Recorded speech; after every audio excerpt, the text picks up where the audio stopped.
In the northern forest of Japan, there is a road that does not appear on maps. Drivers call it the Black Pine Road. Most people discover it by accident, usually late at night, usually alone. The story begins sometime in 1917 when truck drivers traveling between remote mountain towns started reporting strange encounters along the unnamed forest highway. They spoke of endless stretches of road, missing time, and a woman standing beneath the trees holding a broken umbrella. At first, the reporters sounded harmless. Then the bodies appeared. Cars were found abandoned deep in the mountains with engines still running and doors hanging open. No sign of struggle, no blood. Only fingerprints covering the inside windows as though someone had desperately tried to escape. The missing drivers were never found. Police blamed exhaustion, accidents, even suicide. But the older villagers knew better. They weren't travelers of the forest spirit known as the Yuru no Haha, the mother of night. She waits for lonely people, they said. And once she enters your car, you never leave the forest again. In October of 1998, a salesman named Daichi ignored those warnings. He had spent the evening drinking with clients in Sapporo and left far later than he should have. Rain hammered the windshield as he drove through the mountains toward his apartment 2 towns away. Around midnight, his radio began losing signal. Static crackled through the speakers. Then came a woman's voice, soft, barely audible. "Please stop." Daichi frowned and adjusted the dial. The voice returned. "Please, my child is cold." A burst of static followed, loud enough to make him flinch. Then silence. The GPS on his dashboard suddenly shut off. At the same moment, Daichi realized something strange. He did not recognize the road anymore. The highway signs had disappeared. The asphalt narrowed into a winding path lined by enormous black pine trees that bent inward like towering shadows. Rain poured so heavily he could barely see ahead. Then lightning flashed. A woman stood beside the road. She wore a long white coat soaked dark by rain. In one hand she held a broken umbrella, in the other she carried what looked like a bundled child wrapped in cloth. Daichi slowed instinctively. The woman raised her hand. Her face was hidden behind strands of wet black hair. "Please," she whispered through the storm, "my son is freezing." Every instinct told him to drive away, but guilt tugged at him. The mountains were dangerous, and no mother should have been stranded there at night. Reluctantly, he unlocked the passenger's door. The woman climbed inside. The smell arrived first: rotting water. Daichi froze a nervous smile and returned his attention to the road. "Where are you headed?" No answer. Rain drummed against the roof. After several minutes, Daichi glanced sideways. The woman sat perfectly still. Water pooled beneath her feet. The bundle in her arms seemed oddly shaped now. Too long, too thin. "You have family nearby?" he asked carefully. Still no answer. Then, very softly, he heard humming, a lullaby, ancient and tuneless. Daichi's hands tightened on the steering wheel.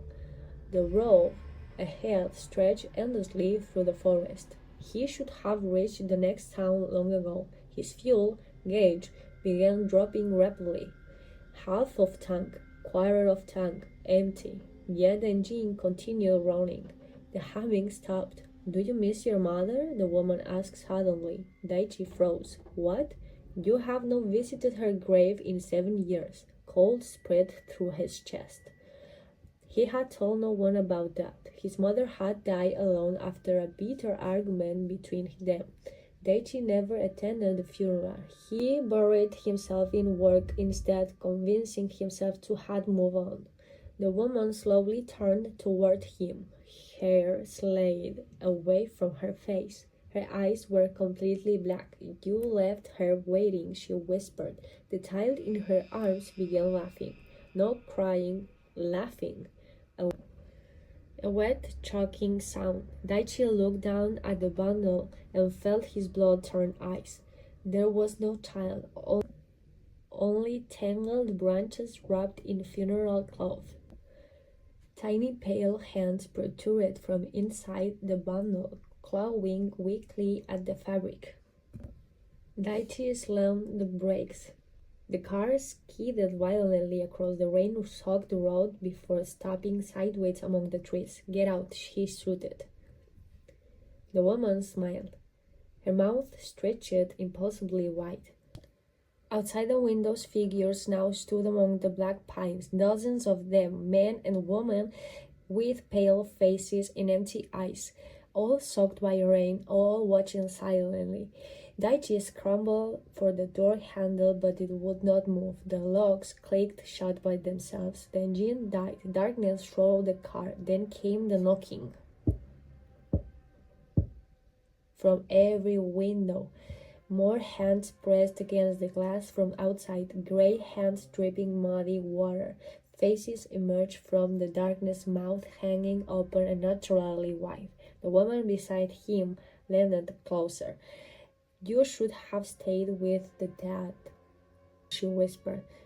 The wine child suddenly cracked beneath dozens of grasping fingers. Daichi screamed. The next morning, highway workers discovered his car abandoned near a collapsed mountain tunnel 50 kilometers from the nearest town.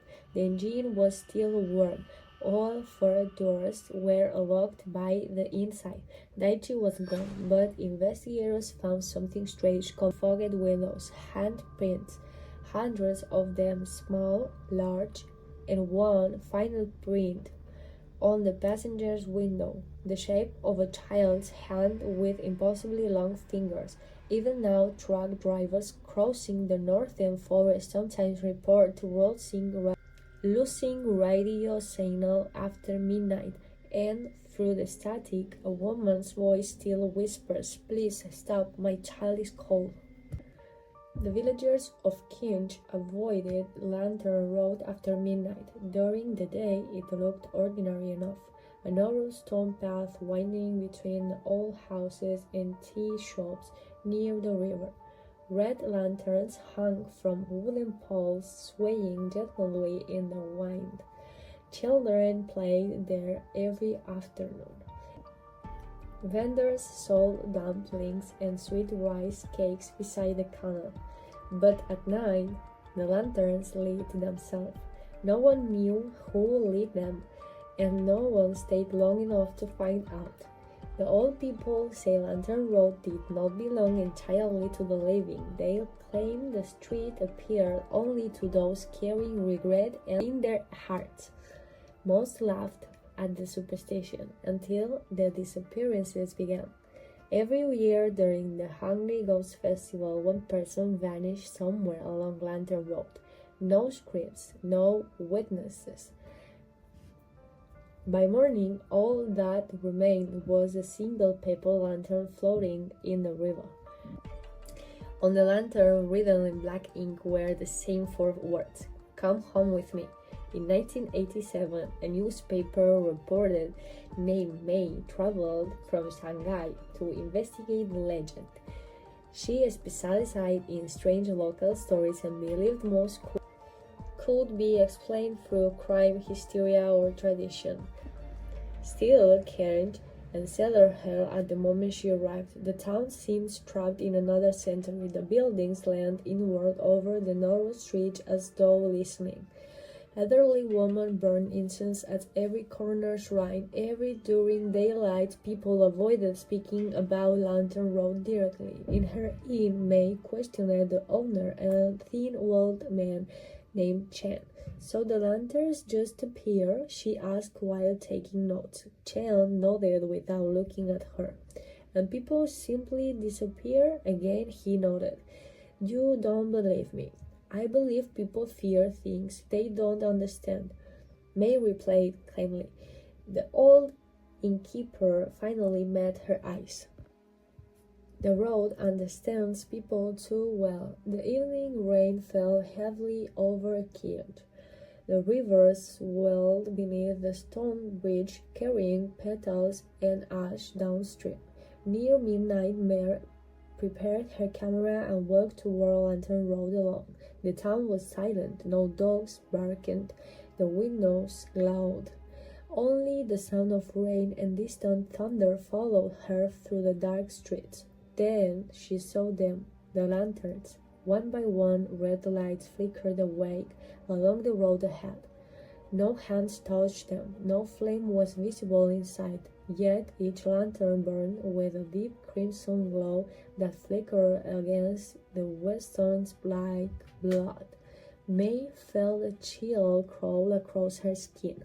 Still, she continued forward. At the center of Lantern Road stood a woman beneath an umbrella. She wore an old-fashioned kippah dress faded by age. Her face was hidden behind a curtain of rain. "Excuse me," May called. "Do you live here?" The woman did not move. "You should not be outside so late," she said softly. Her voice sounded strangely distant, as though echoing from underwater. May approached carefully. "I'm a reporter," she explained. "I came to learn about the disappearances." At that, the woman slowly raised her head. Her face was beautiful, but wrong. Her skin was too pale, almost gray beneath the lantern light. Her eyes reflected red instead of black.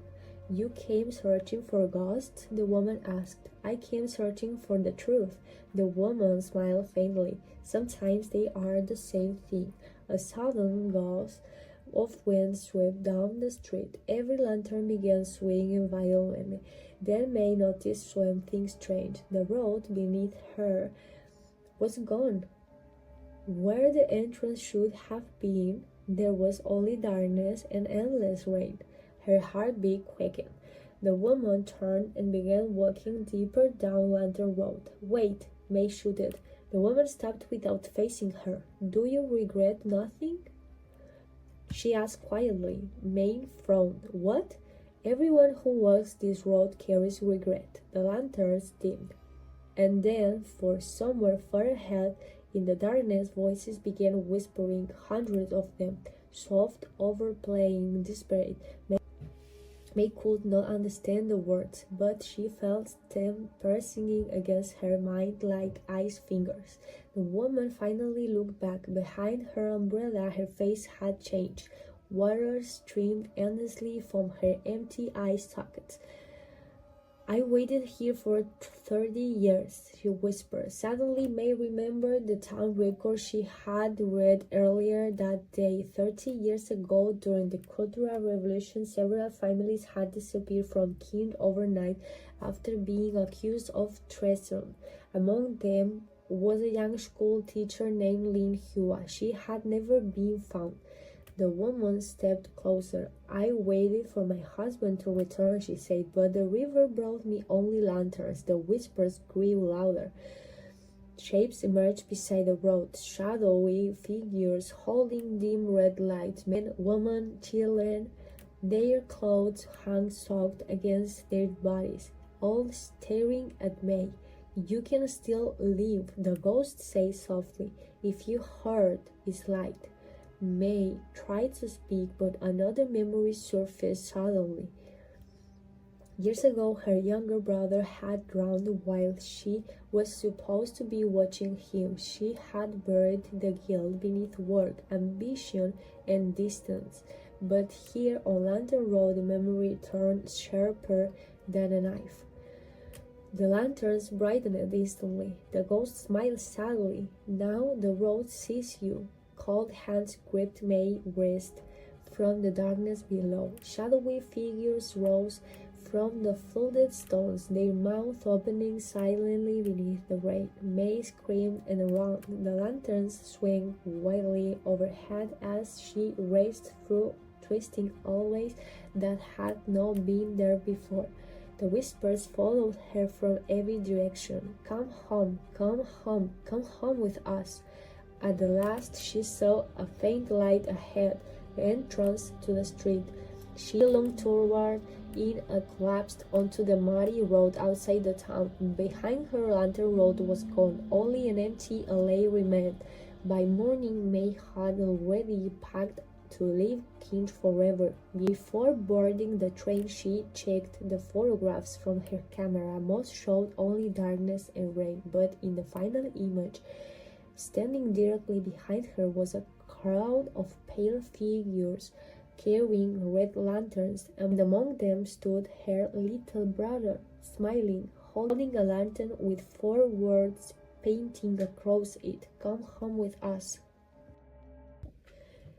In the mountain village of Heshiro, people locked their doors before sunset. It was not because of thieves, it was because of the woman at the bridge.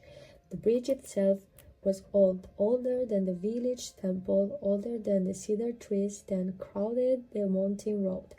It crossed a black river that never reflected moonlight. Travelers said the water looked less like water and more like moving ink. No one crossed the bridge after dark. Children learned the warning before they learned to write. You hear sandals behind you on the bridge. Never turn around. For decades, the story survived as little more than superstitions. Young men laughed at it, merchants ignored it, outsiders called it a village trick to frighten strangers. But every few years, someone disappeared. Nobody was ever found, only shoes, always placed neatly at the center of the bridge. In the autumn of 1974, a university student named Ren arrived in Hirisho carrying a camera and a notebook. He was writing a thesis about rural folklore and considered himself a rational man. Ghost stories, he believed, were simply fear wearing old clothes. The villagers welcomed him politely, though none would speak long about the bridge. An elderly innkeeper named Mr. Sato finally explained the legend over tea. Long ago, she whispered, a bride drowned there on her wedding night. Ren leaned closer. She was traveling with her husband through the mountains. Bandits attacked them near the bridge. The husband fled. Mr. Sato's eyes lowered. Bride waited for him in the rain until morning, but he never returned. What happened to her? The river took her. The innkeeper's hands trembled slightly as she poured more tea. Now she walks the bridge, searching for the one who abandoned her. Ren smiled politely and wrote everything down. That night, rain began to fall. The villagers closed their shutters early. Wind moaned through the cedar trees like distant crying. Ren sat in his room studying his notes until he heard it. Wooden sandals, slow footsteps outside the inn. The sound stopped. Then came 3 knocks at his door.